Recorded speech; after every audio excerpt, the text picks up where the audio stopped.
now on Storm Center, new video coming in showing some of the people helping some other people here. First responders were really busy today getting men, women, children to safety, to drier land here. This in Pearl, Mississippi. And you see the extent of the water.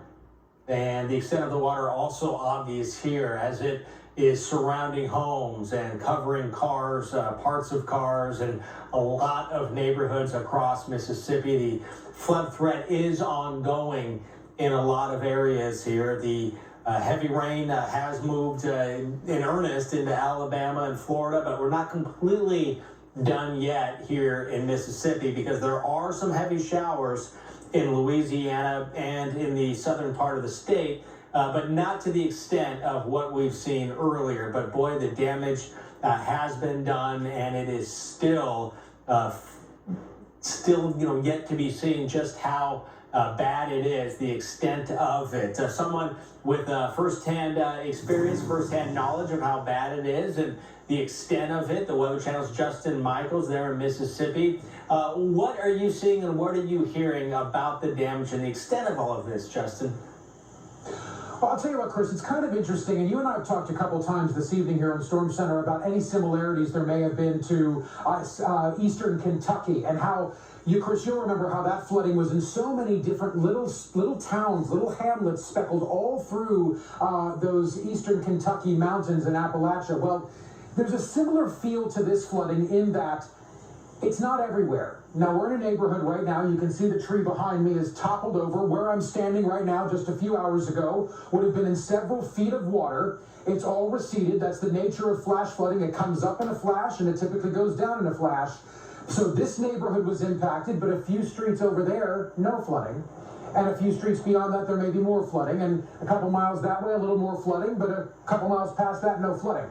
So there's all these little tributaries going through and all these little bodies of water and little lakes and little rivers and little streams and creeks going all through this neck of the woods. And some of those flooded and impacted property, and some of them didn't impact property. So it's really interesting. This is not some widespread, everybody's destroyed, everybody's cleaning out flood event. It's pockets all over this part of Mississippi.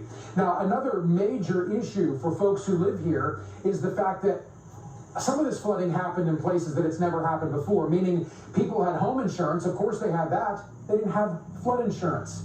And remember, home insurance doesn't cover a flood. So they're not in a floodplain, but their house flooded. What do you do? So there's a lot of unanswered questions. In fact, we've been catching up with people in this particular neighborhood throughout the course of this day about that exact issue, about how this has never happened before. Please listen. We've never seen a flood like this before, and all I could think of is what am I going to do to try to keep it from getting any further damage in my house. And what's it like in there right now? It's wet, maybe a foot into it, and the garage is completely soaked, so everything in the garage is saturated, and there's a little door that goes, I can go in the back of my house, and water from the garage is to the door inside my house, to the garage.